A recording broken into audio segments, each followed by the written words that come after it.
Halo Mas Pitor, selamat datang di podcast Surakarsa. Selamat. Terima Selamat. kasih. Oke. Malah canggung ya. Iya, canggung. Karena tadi kita udah ngobrol-ngobrol, tiba-tiba kayak sok formal gitu ya. Resmi jadinya ya. Jadinya resmi. Padahal ya apa itu juga Padahal yang bikin- resmi. Oh enggak juga sih. Itu yang bikin orang tegang, Pak ya. Jadi Apa? karena pembukaannya dalam tanda kutip itu seolah-olah formal gitu. Padahal ya enggak juga loh. Ya formal lah itulah hitungan. Formal ya. Kok dunia piye? Harusnya gimana? Ya minum dulu Mas. Gitu. Ya kan udah Indonesia minum gitu. tadi. Ya mari Mas. Tiba-tiba dibuka gitu, minum dulu Mas gitu, atau dibuka ke pintu sisan. Jadi minum lagi. Jadi minum lagi. Atau sekalian dari parkiran gitu ya. Vlog gitu. Mas Pitor, Gimana nih Mas? Mau ngobrol? setelah 6 bulan lebih akhirnya Mas Pitor kesini. Iya po. Iya loh. Antara September atau Oktober kan tahun lalu. Iya, gitu. 6 bulan lebih. Lebih 6 bulan. Sibuk soalnya Mas Sherry. Yang sibuk Mas Pitor dong. Saya tuh nggak sibuk, cuma kegiatannya ada. Lahir. Ya kan nggak sibuk gitu. Beda loh. Aku yang nggak sibuk sebenarnya. Cuman jauh mungkin ya waktu itu studio. Terus Waktu itu ya masih Iya. di Pleret. terus habis itu ya udah punya anak kan di tengah-tengah. Jadi udah nggak kepikiran lah yang lain-lain. Jadi sebenarnya saya yang nggak tepat posisi mintanya ya. Karena Harusnya waktu mau itu. lahiran ya. Oh harusnya pas Ya, waktu itu tuh bisa. Itu bisa tuh pas batal kemana waktu itu ya Mas Sherry? Batal ya. Batal karena saya pergi Keluar kok. kota gitu ya? Iya. Tuh. Udah habis itu udah nggak kemana-mana, aku udah jadi suami siaga. Oke. Sekarang udah Habis itu yang bisa. mundur-mundur Mas Pitor. Padahal kalau nggak saya batalkan ya itu langsung main ya waktu itu ya. Ya mundur karena udah standby, udah siaga sudah siaga. udah mau melahirkan. Mantap. Januari ya Mas? Januari pertengahan. Terus baru bisa ditinggal setelah 4 bulan lebih. 4 bulan lebih. Itu beraninya ninggal gimana sih Mas? Ya karena udah istriku udah ya kita sama-sama udah bisa handle aja sendiri kalau misalnya sendiri ditinggal salah satu gitu. Udah bisa ngomong lah kalau dulu kan masih heboh karena kita nggak sendiri, berdua aja, nggak cuman sempat ibuku sebulan pertama, habis itu udah kita berdua ngomongnya, jadi udah nggak ada yang bukan nggak ada yang bantu sih, ya berdua lah. Jadi kalau misalnya satu hilang tuh kerasa lah. Tapi sekarang udah tahu ritmenya, tidurnya udah enak juga dan lain-lain lah. Jadi udah bisa ninggal sebentar. Tapi kemarin untungnya ini juga ya, waktu lahiran itu Mas Pitor masih di sini kan. Ya. Coba ada kuliah. Mas Pitor kan kuliah S3 di New Zealand ya. Ya. Dan untung kuliahnya masih daring. Untung. Waktu dalam itu. Konteks itu untung. Dalam konteks itu keluarga untung ya. Dalam konteks anak untung ya. Yang tidak untung apa Mas? Ya tidak untung ya kuliahnya nggak enak. Tapi ya memang itu jalannya gitulah ya intinya. Emang blessing in disguise lah istilahnya. Jadi ya berkahnya di situ, ibaratnya bisa standby, habis itu bisa sampai sekarang juga masih bisa ikut ngomong gitu, berdua dengan istri. Terus ya dan hal lain lah di luar anak juga banyak, ada hal-hal yang bisa dipetik lah dari studi online ini ya, remote lah istilahnya. Tapi ya sebenarnya berat juga. Kalau ngomong studi remote itu, kalau aku pribadi nggak terlalu suka sebenarnya, cuman ya itulah, kita nikmatin aja lah apa yang ada. Karena seandainya misalnya nggak ada pandemi gitu ya, nggak ada persoalan border ditutup di New Zealand, ya mungkin justru aku ngelahirinnya di sana anakku. Gitu. Jadi ya tapi kan itu kan kita ngomongin perandaian, kita nggak tahu lah. Jangan-jangan kamu sudah berandai-andai anakmu KTP-nya New Zealand gitu ya. Akte lahirnya. WNN ya, Pak. WNNZ. Terus nanti pas 17 tahun di KTP lahir New Zealand gitu. Iya. Gitu. Tapi tapi keren loh. Numpang lahir di negara orang. Keren kalau 2 negara sih, kita Kalau kan 2 nggak negara. menganut 2 negara kan. Bener. Tapi ya gitulah Mas. Jadi masih online lah saat ini, sampai saat ini. Tapi ada mahasiswa kita loh Mas, dulu yang dia lahirnya di Amerika gitu. Yo KTP-nya masih ini. Apa? Oh iya, KTP-nya kota di sana. Kota di sana. Iya. Ya kan tempat tanggal lahir toh soalnya. Bukan Iya, keluarga negaraan. Temanku juga banyak yang kayak gitu, yang lahirnya pas bapak ibunya sekolah. Kayak gitu, kota lahirnya mana, temanku ada Virginia, Delft dan lain sebagainya lah. Mantap. Oke, ke topik nih Mas. Wah, tadi belum topik, Mas. Berapa menit padahal kita ngobrol. Oke, jadi Mas Vitor itu sebelum kuliah S3 di New Zealand ini, dulu kan kuliah S2-nya juga di Belanda ya.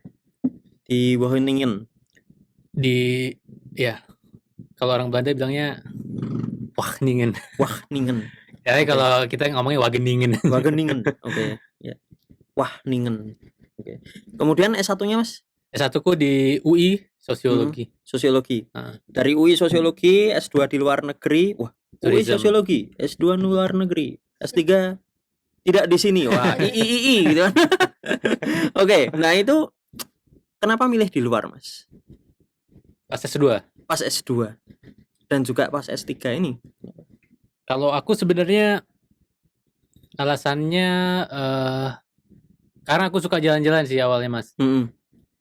Jadi itu tidak bisa dipisahkan dari hobi atau kesukaanku traveling sebenarnya. Dari zaman mulai S1, aku ingat libur semester pertama S1 tuh aku udah mulai jalan-jalan sendiri lah, itu 2009 akhir. Sejak itu ketagihan terus jalan-jalan kemana ke Indonesia lah ya, masih di Indonesia. Terus kemudian aku kuliah S1 tuh masuk 2009, lulus 2013. Kemudian aku jadi jurnalis 2,5 tahun di Jakarta. Kemudian aku merasa pengen sekolah sebenarnya sih. Jadi ada dua banyak faktor sebenarnya sih kalau kita ngomongin sekolah itu kan nggak aku nggak percaya adanya single faktor tuh nggak mungkin lah. Okay.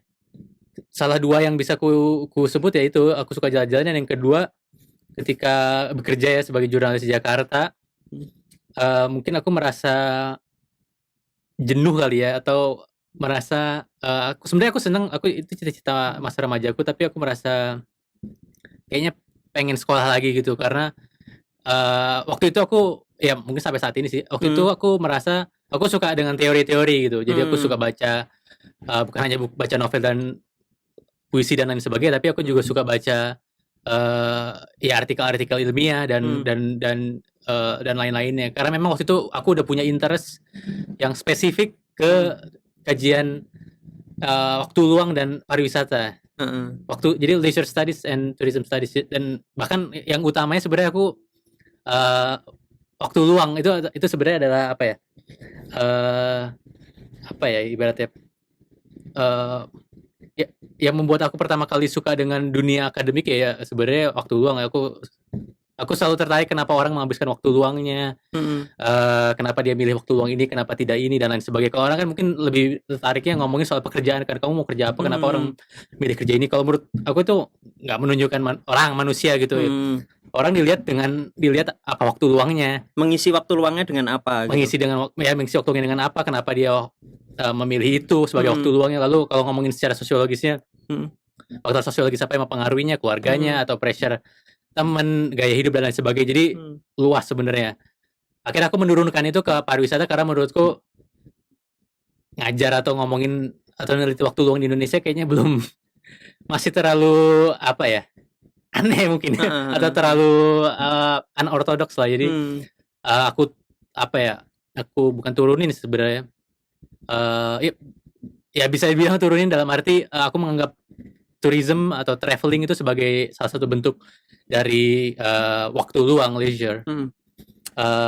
Jadi itu aku udah punya ketertarikan terkait leisure and tourism. Jadi aku sering baca dan masih ngikutin tuh, walaupun aku bukan di ranah akademik jadi jurnalis, bayangin. Aku ngikutin kajian pariwisata dan waktu luang. eh dan ya itu yang tadi aku suka jalan-jalan karena aku mikirnya gini Mas, ketika aku bisa gini, aku pengen nih ke Eropa gitu, pengen menjelajahi ke beberapa negara di sana. Tapi aku bukan orang yang banyak duitnya lah, bukan dari keluarga yang kaya lah gitu ya. Jadi nggak punya resource untuk nggak punya kemewahan untuk bisa jalan-jalan ke luar negeri dengan duitku atau duit orang tuaku misalnya gitu ya.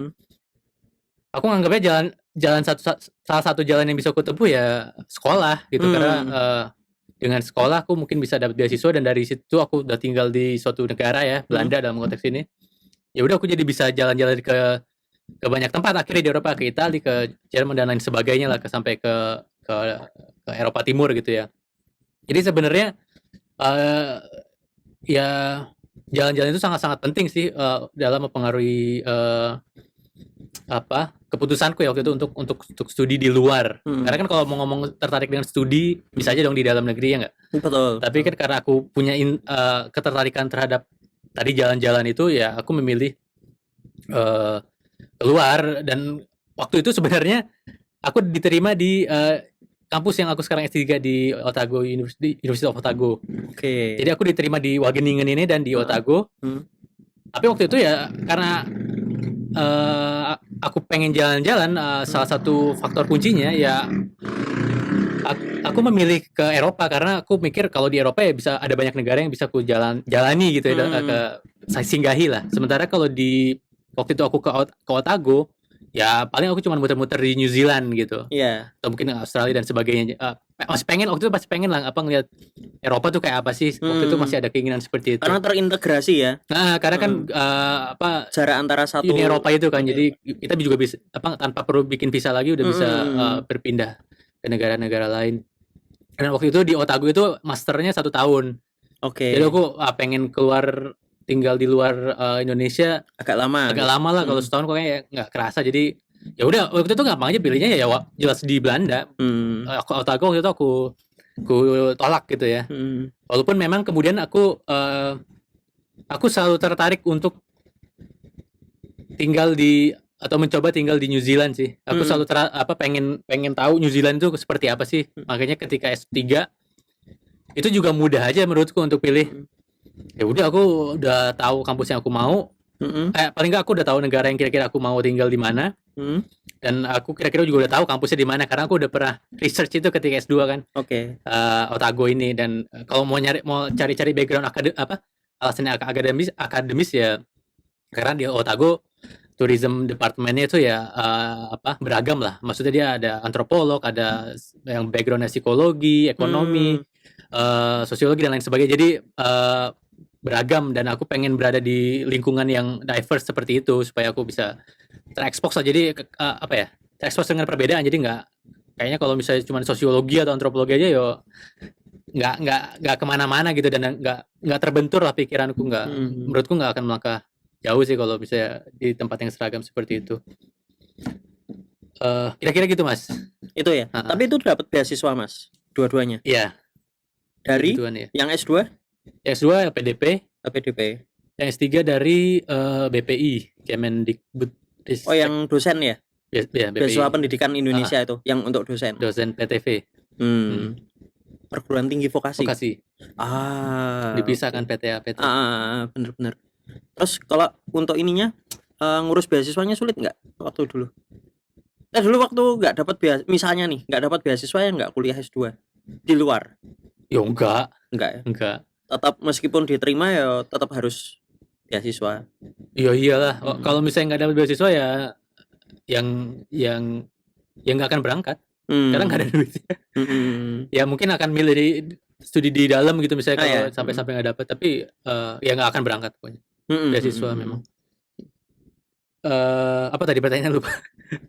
Yang apa? Pertanyaannya apa tadi? Katanya aku nggak tanya apa-apa. Sorry. Studinya apa? Oh, ngurus beasiswa. Ngurus beasiswa. Lupa ya aku Mas. Yes, gak usah disampaikan. Set gitu loh. Itu yang bagian ngurus beasiswa. Ngurus beasiswa ya. Ya kalau LPDP jelas ya. Ya sebenarnya kalau ngomongin ngurusnya ya udah jelas lah di website masing-masing pemberi beasiswa itu udah jelas sebenarnya. Lama nggak Mas untuk persiapannya? Aku tuh berangkat ke Belanda tuh Agustus 2016. Sebenarnya aku tuh udah mulai nyari-nyari kampus research gitu lah ya. Kampus mana yang cocok itu dari mungkin awal 2014 kali atau 2014-an lah. Oh. Jadi cukup lama sih. Itu mulai research. Oh, kampus ini. Akhirnya menentukan kampus ini. Beberapa kampus lah ya dipilih gitu. Ya baru pelajari lagi syarat-syaratnya, baru apply. Itu juga nunggu lagi diterima apa enggak. Ketika udah diterima baru apply beasiswa. Oke. Apply beasiswa aku juga sempat nggak dapat. Pertama kali aku coba LPDP itu aku nggak dapat. Kenapa nggak dapat? Ada yang kurang atau nggak tahu? Kan nggak disampaikan. Tapi administrasi lengkap semua ya, memenuhi syarat semua gitu Mas. Lengkap. Ya gagalnya di ini pas wawancara. Karena mungkin kalau aku sih melihatnya gitu ya waktu itu. Karena aku tuh masih terlalu naif aja Mas. Jadi ketika ditanya pengen jadi apa, terus pengen bikin apa gitu habis jadi pulang. Jadi pilot gitu? Enggak. Aku masih stick sama yang leisure studies itu. Aku pengen mengembangkan kajian waktu luang di Indonesia dan lain-lain. Ya nggak keterima lah, siapa yang mau nyekolahin orang belajar waktu luang ibaratnya di Indonesia saat ini ya. Mungkin di masa mendatang itu akan berkembang, tapi untuk saat ini yang enggak gitu. Tapi kalau kayak gitu berubah bisa nggak sih Mas? Apa? Misalnya ya waktu wawancara bilang bahwa keterimanya dengan tema seperti ini, misalnya Mas Pitor leisure studies itu ya, ternyata diterima leisure studies, tapi ternyata waktu pelaksanaan yang dibahas bukan leisure studies, itu juga nggak masalah toh? Kalau ngomong tesisnya atau apa? Tesisnya? Oh nggak masalah, sama sekali nggak masalah. Itu kan jadi tidak mengikat gitu loh. Ketika wawancara, kamu besok mau ngapain? Saya mau A. Tapi ternyata waktu sampai sana kuliahnya, oh saya mau B atau saya mau C, nggak ada masalah sama sekali. Karena itu kan bagian dari proses ya, berubah-berubah itu.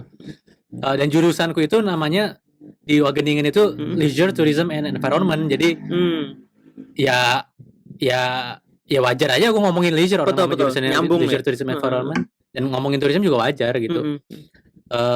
Aku pikir itu waktu itu gagalnya di situ sih. Lalu tahun berikutnya nyoba. Ya udah aku udah sadar lah, maksudnya mungkin di sini kesalahannya lebih belajar yang matang gitu lah, mempersiapkan dengan matang. Ya udah aku nggak ngomongin leisure studies lagi, udah tourism, dan itu aku pikir lebih masuk akal lah untuk interviewer, untuk LPDP juga ya, ketika dia menyekolahkan orang yang ingin belajar soal pariwisata alih-alih waktu luang. Meskipun tesismu tentang waktu luang itu. Tesisku sih tentang tourism akhirnya sih. Waktu luang itu ya sekarang jadi apa ya? Personal aja lah, ketertarikan personal aja lah. Risetku juga udah nggak. Ya riset terakhir sih tentang waktu luang sih. Tapi ya nggak banyak lah, lebih banyak ngomongin tourism itu. Tapi tetap karena aku menganggap tourism itu bagian dari waktu luang sebenarnya, dari leisure. Bukan tourism terjadi karena adanya waktu luang ya? Ya itu inilah apa? Atau ada mana? Ada pariwisata dulu baru waktu luang, atau waktu luang dulu baru pariwisata?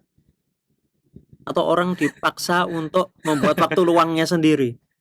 Kalau menurutku pariwisata itu bagian dari waktu luang. Tapi itu stance-ku ya, apa titik berdiriku ya. Tapi aku setuju itu secara pribadi ya. Tapi mungkin awalnya itu loh Mas.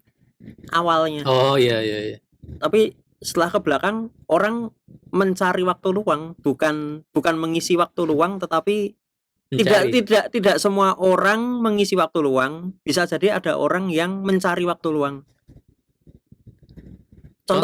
Contoh ya, bolos sekolah. Itu kan mencari waktu luang, bukan mengisi waktu luang. Oh iya.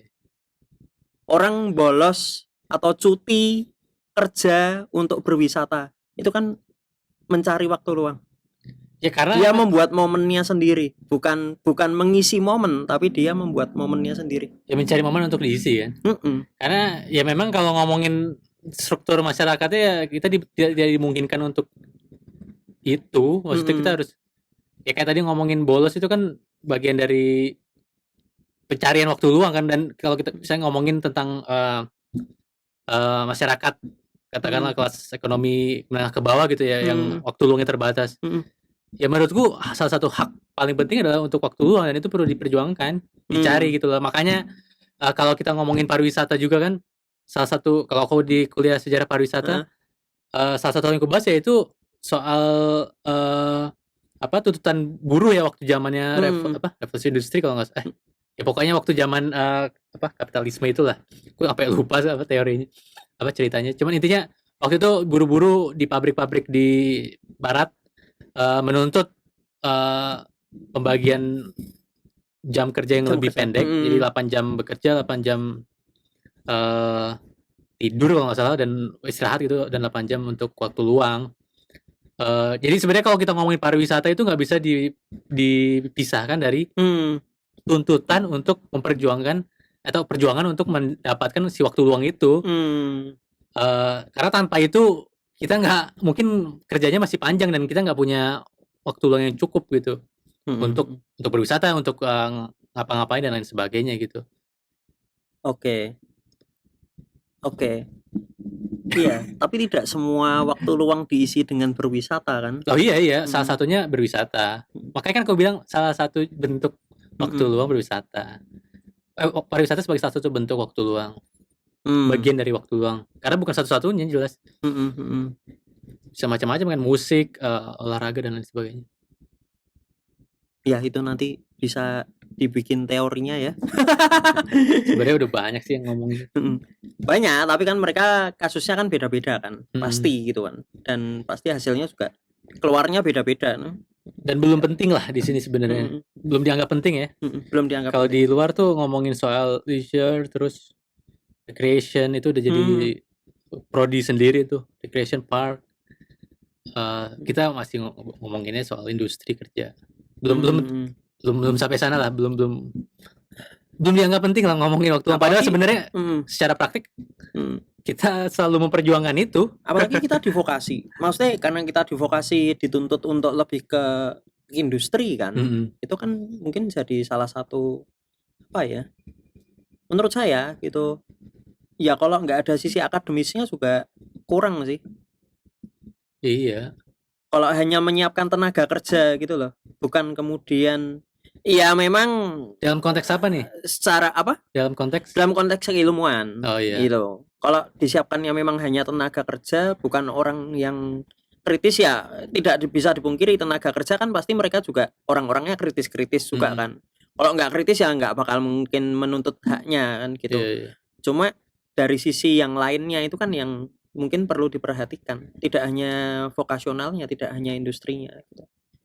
Ya, memang harusnya seperti itu sih. Idealnya seperti itu juga menurutku. Cuma ya gimana ya? Karena pariwisata itu tricky itu loh Mas, menurutku ya. Di satu sisi ada kebutuhan industri, di satu sisi ada kebutuhan akademis. Kadang-kadang nggak cocok dua-duanya itu. Yang satu bilang memperjuangkan yang industri bilang yang akademis nggak cocok sama industrinya. Itu urusannya siapa? Nah itu. Tapi ya sebenarnya sama-sama seimbang lah maksudku. Kadang juga aku merasa kaitannya sama laser tadi tuh, itu kan belum diperhatikan kan, belum terlalu diperhatikan di sini. Kayak masa kerja belum diperhatikan secara akademis sih sebenarnya Mas. Betul. Cuman kalau ngomongin industri leisure kan udah berkembang lumayan lah, fashion dan lain sebagainya itu kan turunan dari leisure menurutku. Entertainment dan sebagainya. Sebenarnya kalau ngomongin industrinya ada gitu ya. Cuman dia leisure juga sebenarnya dibahas sih tapi tidak sebagai cabang ilmu yang berdiri sendiri gitu. Mungkin bagian dari sosiologi, antropologi, psikologi itu banyak bahas tentang waktu luang. Pariwisata tentu juga, tapi nggak ada tuh yang namanya misalnya prodi leisure studies gitu atau recreation studies, belum lah. Padahal menurutku Ya menurutku ya sangat penting sebenarnya. Atau karena terlalu kecil mas pembahasannya, laser itu terlalu kecil gitu loh, karena di atasnya masih ada pariwisata yang secara besar gitu. Kalau buatku kan laser di atas justru di atas ya. Iya. Ya laser menurutku waktu luang itu ya terlalu remeh lah kalau ngomongin itu belak-belakan. dia. Waktu luang masih dianggap terlalu remeh untuk jadi kajian akademis gitu. Dan ya akan dipandang sebelah mata oleh lingkungan akademis itu sendiri gitu. Kalau menurutku ya. Tapi ya itu kan masalah interest, jadi bebas-bebas aja sih. Atau ada hubungannya sama ini nggak sih mas, masalah negara berkembang, negara maju gitu? Contohnya ya kita yang dipikirin gimana kita hidup dulu. Nah itu gitu. Maksudnya kita masih ya kasarnya masih mikirin perut. Mikirin perut lah. Jadi gimana bisa makan dan lain sebagainya, itu kan maksud Mas Yari kan. Ya aku pikir itu juga mempengaruhi itu. Mungkin kajian waktu luang ini berkembang di negara-negara yang merasa udah selesai dengan urusan dasarnya gitu, makan dan ekonomi dan sebagainya. Jadi mereka udah serius menggarap, bahkan meneliti secara serius tentang yang di luar urusan perut, entertainment, pariwisata, leisure dan sebagainya. Karena ya sebenarnya balik lagi, kalau salah satu filsuf tuh bilang ya waktu luang tuh ya the mother of philosophy gitu. Karena tanpa waktu luang ya nggak ada orang berfilsafat. Ini aku mau ngomong tapi kalau nggak nyambung ya nanti tak potong sih. Contoh paling mudahnya inilah Borobudur yang kemarin. Apa yang naik? Ya, yang naik jadi 750.000, kemudian pelajar 5.000 ya. Pelajar 5.000, tapi sepertinya yang 750 itu untuk yang naik ke atas toh. Entah ke atas atau ke area 1, zona 1, saya nggak tahu pastinya. Naik candi katanya. Naik candi ya. Berarti masih bisa di dalam zona satunya kan. Hanya tidak naik itu. Terus yang asing berapa? 1.000 ya? $1.000 $100. 100. No, 100 toh. $100. 1,3 1,4 juta ya. Nah, itu seperti itu. Kan saya masuk ini nih, grup. Jadi grup itu isinya ya disertasimu ya? Bukan. Ini nggak ada kaitannya. Disertasiku malah nggak berkaitan sama nggak jadi Borobudur. Karena kalau jadi Borobudur seneng banget tahu kemarin. Wah, bisa bahas tentang itu gitu kan. Responsible tourism. Ternyata di top Palu kayak gitu. Ya isi di dalam grup itu ada dari industri banyak, akademisi juga banyak, orang pemerintah juga banyak yang ada di situ, mulai dari tingkat kabupaten sampai ke level kementerian juga ada di situ. Jadi ngikuti diskusinya itu menarik gitu, karena sebagian ngomong dari sisi akademis, sebagian dari konservasi, sebagian mempertanyakan uangnya nanti kemana, ada kaitannya sama konservasi atau tidak, sebagian lagi terutama yang dari industri itu memang belum bisa menerima dengan harga 750.000 itu, dan katanya satu hari itu dibatasi hanya 1.200 orang. Yang saya nggak tahu 1.200 itu yang bisa naik atau bisa masuk. Kita yang bisa naik ya itu 1.200 orang. Nah itu kan jadi jadi semacam eksklusif gitu loh mas. Iya. Di Borobudur. Padahal kalau dari saya sih, seneng-seneng aja. Harusnya memang naik kayak gitu. Cuma yang dipikirin kan bagaimana dengan industri-industri kayak bisnis, biro perjalanan wisata yang mereka memang, apalagi yang wisatawannya mass tourism kan, itu yang mereka anak-anak sekolah atau yang rombongan besar gitu kan, pemasukannya otomatis jadi berkurang. Karena hanya orang tertentu saja yang bisa naik. Kalau aku sih ngeliatnya dari sisi turisnya ya, dari sisi traveler ya. Artinya kan nggak semua orang akan mampu untuk naik ke atas itu kan dengan harga membayar segitu. Artinya orang-orang tertentu saja yang dianggap punya duit gitu ya, kasarnya, yang bisa naik ke situ untuk melihat apa yang disebut sebagai heritage of Borobudur. itu menurutku agak apa ya? Agak disayangkan sih dalam konteks itu ya. Kenapa orang-orang biasa gitu nggak bisa melihat Candi Borobudur gitu kekayaannya, lalu apakah ya kan kalau ngomongin berandai-andai apakah mungkin dianggap tidak mengerti heritage orang-orang yang tidak punya duit ini gitu, sehingga cuma orang-orang berduit aja yang bisa dibawa ke atas dan dianggap mengerti apa itu heritage. Kalau misalnya itu benar, itu menurutku melecehkan aja sih, melecehkan orang yang pengen ngeliat Borobudur gitu. Karena bagiku sendiri, kalau coba Mas misalnya coba jalan-jalan gitu ya ke daerah-daerah di Indonesia lain, bagian Indonesia lain di luar Pulau Jawa. Selain Monas, Borobudur itu adalah salah satu imajinasi orang Indonesia tentang Indonesia itu sendiri. Jadi ketika misalnya mereka datang ke sini pengen lihat apa itu Borobudur, lalu diketok dengan harga yang selangit, padahal mereka ingin lihat-lihat apa itu Borobudur, dan itu menjadi bagian dari imajinasi dia tentang Indonesia. Ya ya gimana, jadi menurutku Borobudur terlalu besar lah untuk dipagari seperti itu ya. Walaupun itu kan dari sisi pejalannya. Kalau dari sisi konservasinya ya aku paham lah logika konservasinya. Untuk ya supaya menjaga carrying capacity dan lain sebagainya kan. Tapi ya itu selalu lah namanya kebijakan kan pasti ada banyak sisinya, perspektifnya, nggak mungkin lah semua diuntungkan, kayaknya nggak mungkin.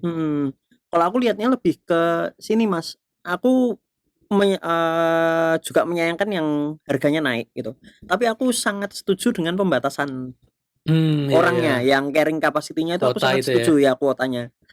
Masalahnya adalah harga naik sebenarnya nggak apa-apa gitu, cuma mungkin tidak sejelek itu. Misalnya di angka 200.000 itu kan masih wajar. Tapi ini omonganku aja gitu ya. Secara pribadi itu seperti itu, masih wajar dan siapapun bisa mengaksesnya, itu masih jauh lebih mudah daripada yang 750 gitu. Cuma carrying capacity itu yang menurutku malah perlu diperhatikan gitu. Jadi kan piye sekarang masalah teknisnya itu yang bayar 750 sama enggak kan juga pasti diperhatikan juga kan. Nah, daripada ribet kayak gitu, kenapa enggak semua disamaratakan? Toh sama-sama jumlah yang dikurangi, toh sama-sama membahas tentang carrying capacity-nya kan seperti itu. Jadi kunjungannya juga banyak, tapi dibatasi, kamu boleh naik, ini sudah masuk kuota, sudah melebihi kuota, udah nggak bisa, kan simple gitu. Ya intinya aku jadi nggak mampu lah naik ke Borobudur. Tapi itu nggak tahu juga ya, dalam artian yang di sekitarnya itu akhirnya bayarnya berapa gitu kan.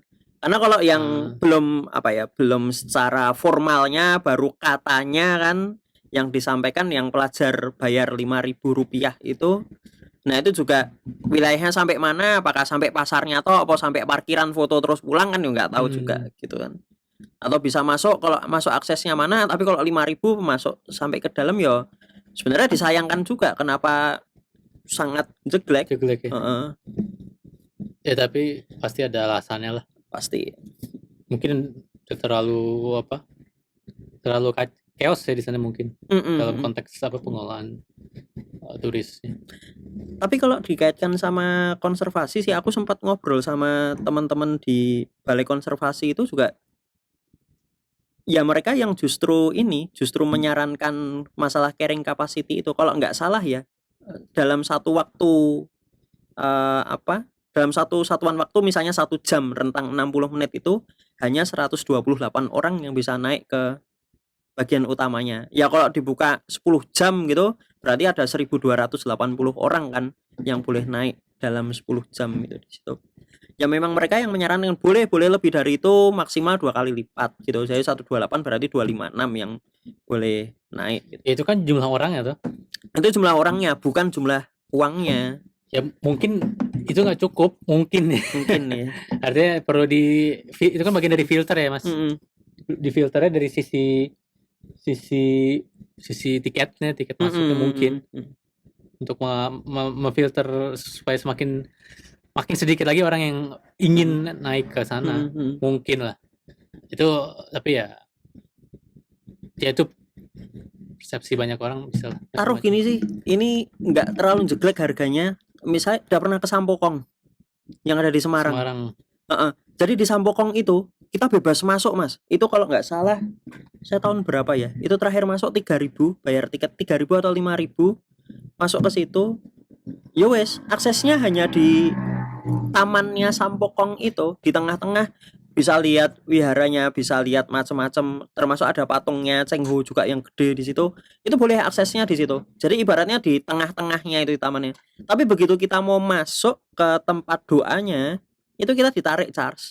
Bayar gitu. Artinya kan sebenarnya ya bisa aja kayak ya kayak gitu emang. Kayak gitu emang. Cuma charge-nya itu masih masuk akal, masih 25.000 atau 30.000 saya lupa. Iya, jumlahnya memang yang bikin heboh kan, yang bikin heboh jumlahnya, harganya gitu. Kalau kita lihat dari industri wisata, yang dilihat bukan carrying capacity-nya Mas. Ya pastilah. Harganya itu pasti. Pastilah Mas. Itu ya memang selalu ada apa? Itu kan klasik ya, ngomongin clash antara konservasi dan bisnis pariwisata itu selalu klasik lah. Permasalahannya kan yang di tengah-tengah ini siapa harusnya? Betul. Dan perannya gimana? Ya termasuk kita. Kalau kita karena ya bukan kita lah, maksudnya. Maksudnya kalau saya dengan otak yang sederhana seperti ini, itu lebih ke sederhana aja sih. Ya cari di tengah-tengahnya. Mending dibatasin. Jadi harganya tetap atau dimurahin atau dimahalin dikit gitu. Tapi ya jumlah yang naik kayak di Sampokong itu memang dibatasin. Kamu mau naik kena charge tambahan, tapi yo enggak sebegitunya gitu kan. Dan yang harus dipastikan juga dari sekian itu berapa persen yang masuk ke konservasi itu. Konservasi sama perawatan kan beda Mas. Gitu. Itu yang ini kan malah bahas Borobudur ya. Borobudur terus bahas podcast apa bahas laser gitu. Terus kuliahmu kapan nih gitu bahas gitu. Tapi asik sih. Aku tadi waktu di tengah-tengah ini kita bahas apa sih? Tapi malah lebih. Maksudnya diskusinya asik sih. Tadi juga beberapa kan tadi Pak baru kemarin ya ramenya ya? Iya baru kemarin ini kan Mas. Ya tadi pagi beberapa orang juga. Gimana nih kemarin Sabtu? Nggak tahu deh gimana. Belum mempelajari juga. Tapi ya Borobudur lah selalu udah namanya konfliknya kan banyak ya. Borobudur, Komodo dan itulah daerah-daerah prioritas. Ya, diprioritaskan karena konfliknya banyak. Iya, karena itunya juga banyak. Oke. Kembali ke kuliahmu, Mas. Oke. S3 nih. Di luar negeri lagi gitu. Ngapain? Masih di Indonesia ya? Iya. Kapan berangkat? Belum tahu nih lagi ngurus visa, lagi nunggu visa sih sebenarnya. Semester depan udah. Kalau lancar Juli mungkin berangkat bulan depan. Sekeluarga? Aku dulu. Karena aku cek ombak ya. Cek ombak. Karena aku pengen balik lagi ke Indonesia, pengen balik fieldwork kan. Turun lapangan. Jadi nggak lama di New Zealand nanti. Baru bentar mungkin habis itu balik ke Indonesia untuk studi lapangan, S1 lapangan. Baru ntar tahun depan balik yang agak lama bersama keluarga. Kenapa studi di luar lagi? Ya itu Mas yang tadi gue bilang, aku pengen ngerasain New Zealand, pengen lihat New Zealand kayak apa sih sebenarnya? Karena ya itu ya mungkin karena aku suka jalan-jalan, sering lihat gambar-gambar tentang New Zealand tuh kok kayaknya asik ya, pengen sebenarnya pengen jalan-jalan New Zealand, cuman sama kayak tadi S2 kan, karena aku menganggap sekolah itu salah satu jalan lah untuk bisa tinggal di sana, mungkin merasakan cara hidup orang New Zealand, dan tentunya kan ada waktu juga untuk untuk jalan-jalan ke tempat-tempat yang indahnya ya di New Zealand. Aku pikir itu faktor yang sangat penting sih kalau ngomongin aku dan sekolah ya, pilihan sekolah itu sangat-sangat penting sih. Karena misalnya kalau kayak ngomongin sekarang lagi remote study atau studi jarak jauh ini, itu berat buat aku karena kalau misalnya aku cuman pengen sekolah tok gitu ya, mungkin akan lebih mudah gitu karena kan aku ya kan gak ada kuliah lagi ya kalau S3, jadi ya udah aku bisa riset sendiri di rumah, baca-baca, mungkin lebih enak dan lebih menikmati. Tapi kan persoalannya salah satu tujuanku pengen sekolah aku pengen merasakan New Zealand itu seperti apa, bukan cuma sekedar pengen ijazahnya atau teorinya atau studinya atau kartu perpusnya. Akses perpusnya sih lumayan ya untuk download. Tapi di luar itu makanya buatku berat karena aku belum mendapatkan apa yang sebenarnya mendorongku untuk memilih New Zealand pada mulanya gitu. Yaitu tinggal di sana atau merasakan seperti apa hidup di sana untuk beberapa waktu gitu loh. Ya itu sih ya itu alasan kenapa aku studi di luar ya, di New Zealand khususnya. Dan jadi ya aku bilang juga sama supervisorku kan, buat aku berat nih studi jarak jauh ini karena ya tadi yang aku bilang, karena aku belum mendapatkan apa yang sebenarnya mendorong aku ke New Zealand ini. Dan aku bilang ke dia bahwa pilihanku untuk studi di sini itu sangat dipengaruhi oleh tubuh pejalanku gitu, bukan tubuh traveler lah ya, tubuh pejalanku, bukan hanya tubuh akademikku, bukan hanya tubuh dosenku, dan bahkan lebih dominan tubuh pejalanku yang menentukan aku mau kemana, studi di mana gitu. Jadi kamu lebih pengen jalan-jalannya kan? Studi itu tambahan. Yang mendorong pertama kali ya jalan-jalannya itu. Bukan jalan-jalan sih sebenarnya, ya studinya tentu utama ya, tapi ketika memilih tempat ya, pengen studi di mana? Studi yang utama, tetapi yang nomor satu adalah perginya. Ya dua-duanya nggak terpisahkan sih. Dua-duanya penting sih. Motivasi awalnya ya. Cuman aku pikir gimana? Banyak orang memilih untuk kuliah gitu ya dengan pertimbangan yang murni akademis. Kalau menurutku itu antara nggak mungkin atau sebaik tidak seperti itu ya, karena aku pikir apalagi kalau ngomongin S3 ya Mas, S3 itu kan 4 tahun, itu sebenarnya bukan hanya soal studi, itu soal pilihan gaya hidup menurutku. Artinya kamu memilih sekolah di mana itu akan sangat dipengaruhi oleh kehidupanmu saat ini. Kan banyak orang setuju. Banyak orang misalnya udah punya keluarga, terus anaknya agak banyak, misalnya ribet misalnya kuliah di luar negeri. Itu kan alasan keluarga yang menentukan dia akhirnya udah saya di dalam negeri karena memang bener. Kehidupan saya saat ini